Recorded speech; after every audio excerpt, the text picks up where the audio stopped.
全球冰封物资匮乏，杀一个人奖励10人份的食物。听到这句话，邻居们红着眼就去强攻狂狼帮，却被别人反杀了13人后狼狈逃窜。一个叫栾强的人埋怨道：“张毅就是把我们当炮灰。”其他邻居听到之后也是变了脸色，毕竟这几天由于接连进攻天河帮与狂狼帮，他们都死了20几个人了。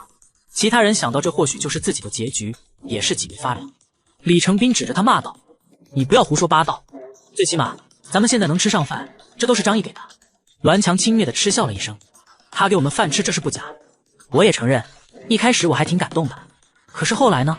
他非要逼着我们去跟人家干仗，这是把我们往火坑里面推啊！明明只要守在我们自己的单元楼就好了，为什么要去打别人？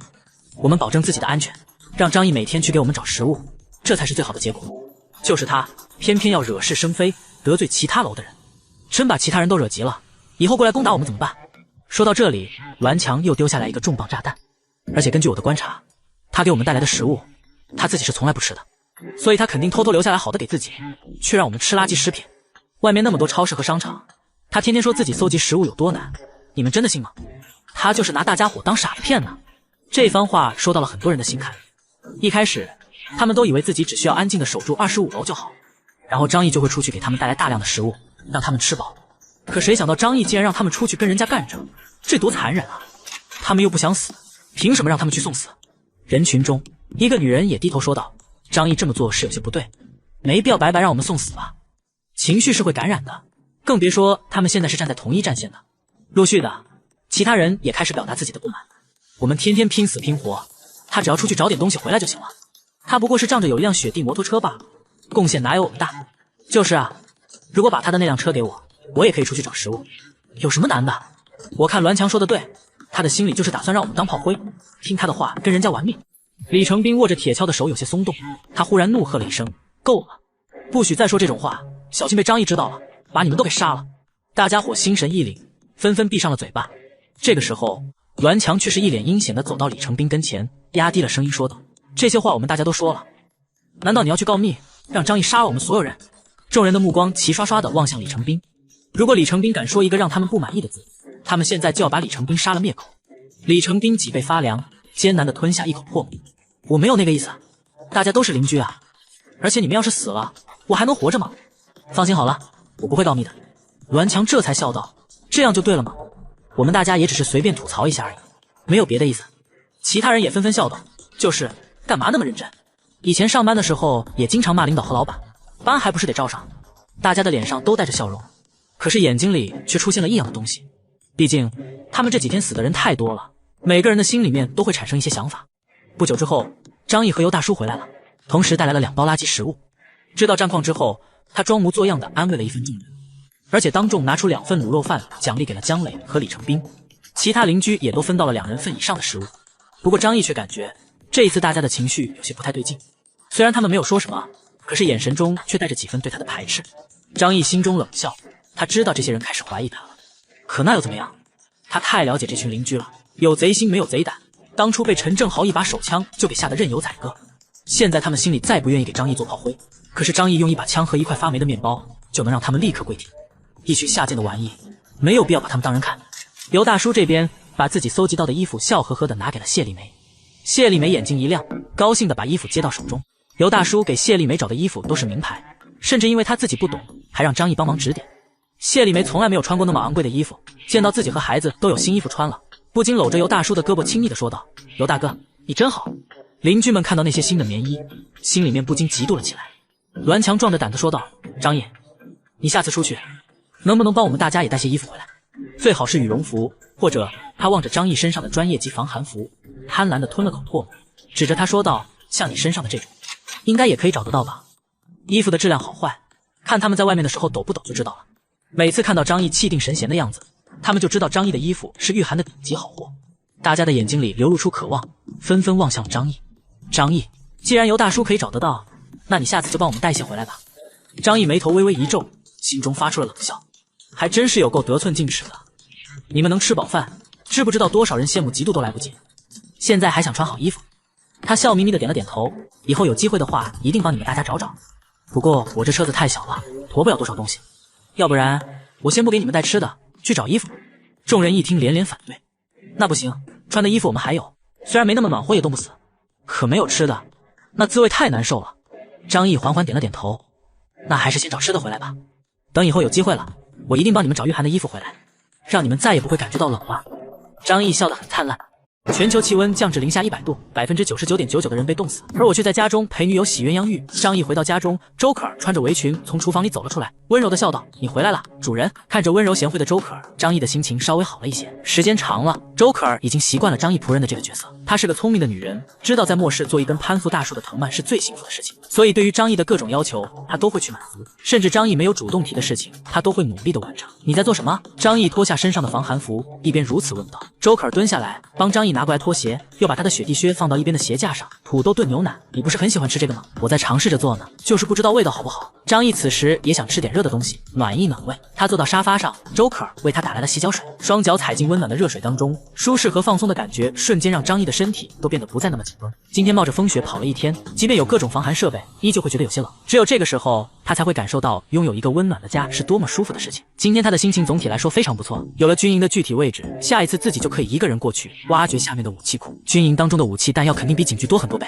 而且还可能有一些威力强大的军用武器，比如说手雷、RPG， 甚至是坦克、装甲车。张毅摇了摇头，那些东西可不是普通部队会配置的，而且以他们的吨位，在雪地里把它们取出来，直接就沉到雪堆里面去了，并不好用。不过武器弹药肯定可以搞到不少，有了这些武器，这里任何人都无法对我造成威胁了。开心之余，自然也会想到一些不开心的事情，比如说被狂狼帮的人暗中偷袭。幸亏他浑身上下都被装备包裹得严严实实的，手里面还有枪和充足的子弹，否则近身搏杀的话，他在雪堆里怎么可能打得过10个人？狂狼帮，我一定要灭掉！可是他们也挺狗的，知道我手里面的火力之后都龟缩不出，我也不敢轻易攻进去，要怎么对付他们呢？张毅陷入了思索当中。进攻一座高楼的话，强攻肯定是很愚蠢的，他们撤退的空间很大，可是进攻一方的后面都是雪地，行动不便，而且没有掩体，再加上楼道比较窄，环境复杂，以下课上非常难做到。万一他们像我一样用燃烧瓶进行火攻，就算不被烧死也被熏死了。想到这里的时候，张毅的眼睛突然一亮，火攻？对啊，可以用火攻啊！他回忆起之前经常会看到的新闻，某一栋居民楼失火，浓烟滚滚，导致高层的人无法逃离，最后被呛死。张毅越想越觉得这件事情有门，人没办法进去，但是烟可以啊，而且烟都是往上飘的，他们逃到高层也没有用。如果他们打算开窗逃跑的话，跳下来一个我打死一个。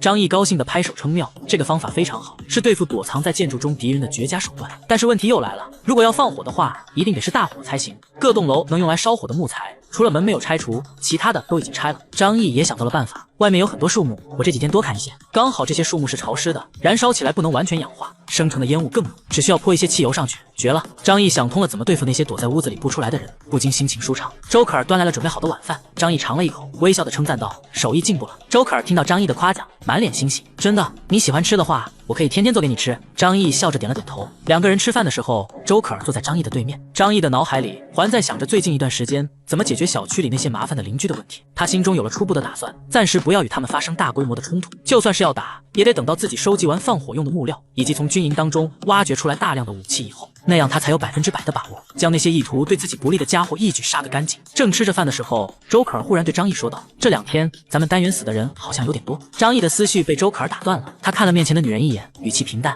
哦，是吗？然后呢？”周可儿继续说道：“我觉得他们似乎对你有些怨念了，你最好小心一点。”周可儿的眼睛里流露出对张毅的关切，女人都是很敏感的，今天邻居们的变化，她敏锐地察觉到了。张毅温柔地笑了，他伸手揉了揉她柔软的脸蛋：“放心好了，如果这种事情还需要你来提醒我，我早不知道死多少回了。”周可儿认真地说道：“这几天他们死亡的比例太大了，可能会有人变心，我是担心他们勾结其他单元楼的人对你不利。”张毅点了点头，表情却不以为然：“没关系啊，他们想背叛的话就背叛好了，反正从头到尾我也没有相信过他们任何一个人，甚至可以说我早晚是要把他们都给弄死的。这群王八蛋邻居反水张毅根本不是什么新鲜事。”周可儿惊讶地捂着嘴巴，然后泄气地说道：“我还在这里担心你呢，看来都是白担心了，你可比他们心狠多了。”虽然嘴上有些遗憾，可是他的心却踏实了下来，身边有这样一个可靠的男人，他的安全才有保障。周可儿忽然想到一个问题，张毅说他谁都不信任，那么他呢？两个人在一起生活了一段时间，周可儿把自己最宝贵的东西都交给他，内心对他也产生了浓厚的依赖。女人是感性的动物，哪怕是聪明绝顶，也难以从中自拔，所以他希望自己和别人是有所不同的。张毅，那你信任我吗？周可儿望着张毅，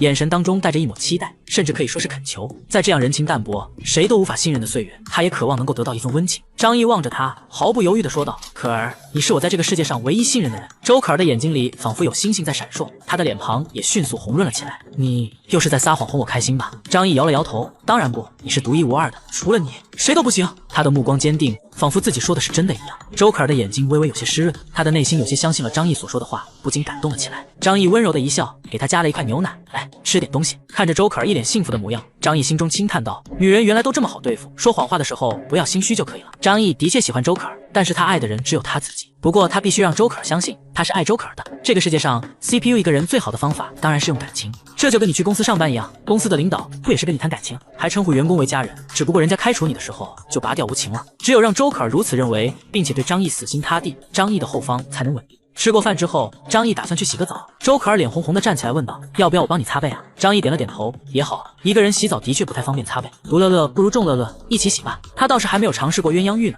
张毅走过去，帮周可儿把身上的衣服一件件脱了下来，然后抱起她进了浴室。此时，25楼的那些邻居们捧着张毅给的食物，蜷缩在家里吃着晚饭。他们快1个月没有洗澡了，身上痒得难受，甚至有的人都长了皮癣。但是没办法，他们搞不到那么多热水，就算能用热水壶烧水，也得留着喝，哪敢去洗澡？洗完澡只要生病，现在就只有等死的份。姜磊和李成斌是室友，他们大学就是好兄弟，毕业了也在一个公司工作，关系铁得不能再铁。这天晚上，二人心情很不错，因为张毅给了他们1人1盒卤肉饭。这2盒卤肉饭是从超市货架上拿到的，早就冻得硬邦邦的了，不过却难不倒他们。他们将卤肉饭塞进羽绒服下面，加热了几10分钟，饭就可以咬得动了。乌漆嘛黑的屋子里，2个人身上裹着厚厚的毛毯和被子，只露出个脑袋。姜磊用勺子费力地抠出来一块卤肉，塞进嘴里咀嚼了半天，终于吃出来卤肉的味道。他满脸幸福的表情，此时能够吃到这个，就等于是吃到顶级大餐了。幸好咱们当初跟了张毅混啊，现在都能吃上卤肉呢。姜磊幸福地说道。可是，在旁边，李成斌却默不作声，闷头啃着手里的饭。没错，不是吃，是啃，毕竟米饭和肉都冻到了一起。他嫌弃用勺子麻烦，直接把脸贴上去啃着吃。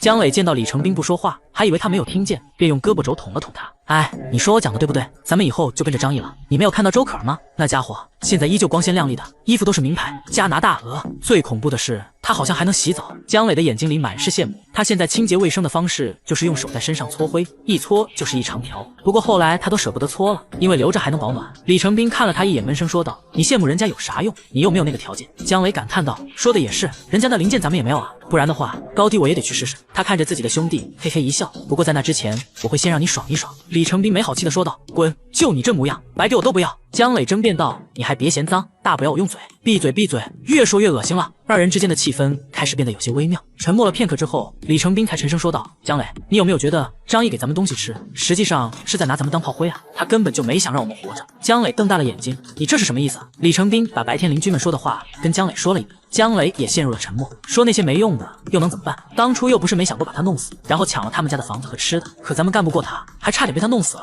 现在这个世界，谁拳头硬谁就是爹，他能给我们一口饭，我们就得乖乖听话。李成斌默然不语。就在这个时候，他们的手机响了起来。李成斌把手机从怀里掏出来，看了一眼消息之后，他的目光顿时变得严肃了起来。这严肃之中还夹杂着一丝意味难明的紧张与兴奋。第二天，张毅照例骑着摩托车离开了小区。由于昨天被偷袭过一次，所以这回他绕了一大圈，换一个方向出去。今天他没有叫上尤大叔，因为他要去军营挖掘那些被埋藏起来的武器装备，再顺便找一些树木砍伐下来留待以后使用。昨天晚上的时候，李健和陈林玉等人再度联系了他，无非就是询问张毅考虑的怎么样了。张毅只是敷衍了他们一番，然后说自己还要再考虑考虑。但是他明显能够感觉到，有些人的性情开始变得急躁。张毅不在意他们的态度，他只看这些人什么时候会展开行动。毕竟29栋楼的人要统一战线，还需要一段时间的磋商。这段时间足够他做好万全的准备。花了2个半小时，张毅按照记忆来到了昨天过来的地方。脚下是一大片白茫茫的雪地，除了不远处的参照物外，周围空旷的什么也没有。张毅从异空间取出了挖掘机，然后和上次一样开始往下挖掘。有了经验之后，张毅操纵挖掘机的技术也变得熟练了不少。又是一番忙碌，好半天之后，他挖到了下面的房屋。张毅也不知道这是不是武器库，但挖到了房子，哪怕是撞破墙壁打洞，也比挖雪要方便。所以他跳了下去，仔细寻找了一番，这才发现此处并非是武器库，而是军人的宿舍。虽然找错了地方，但是起码见到了建筑，就说明武器库距离此处也不会太远。不过张毅却在进入宿舍的时候察觉到一件古怪的事情。按理来说，天降大雪，几乎一切陆地上的交通工具都无法使用，那么这些士兵留在此地，一旦雪下的大了，便无法离开。所以在军营里面肯定可以找到许多尸体。但是他进入宿舍的时候，发现里面的被子叠得整整齐齐，床单都被捋平了，而一个冻死的士兵他都没有发现。好奇怪，怎么会没有人呢？张毅有些想不明白，这里的军人都去哪里了？他又来到旁边的几间宿舍查看，里面也是同样的场景。莫非他们全都离开了这里吗？张毅的心中产生了一种想法，并且他觉得这是最有可能的。雪灾来临之后，那些高层肯定是第一时间获得精确的资料，知道末世的来临无法避免，所以他们需要前往避难所，而这些军人就是被他们调走，负责保护他们的安全以及搬运物资。这么一想，张毅的脑袋就清醒了。结合之前他看到的仓库区域那些空荡荡的仓库，真相就是少部分官方高层的人大概在雪灾降临的晚上就已经完成了转移，只不过这一切普通人却没有得到丝毫的消息。他们此时正躲在某个地方，等待灾难过去再出来，继续统治这个世界。张毅的心中升起了一丝警惕，因为他知道灾难一时半会无法度过，而经过漫长时间的洗礼，每个人的内心都会产生变化。到了那个时候，可能有一部分拥有武装的势力出现，成为巨大的威胁。不过那个时间点不会来临的太快，因为现在他们还有起码的秩序在维持。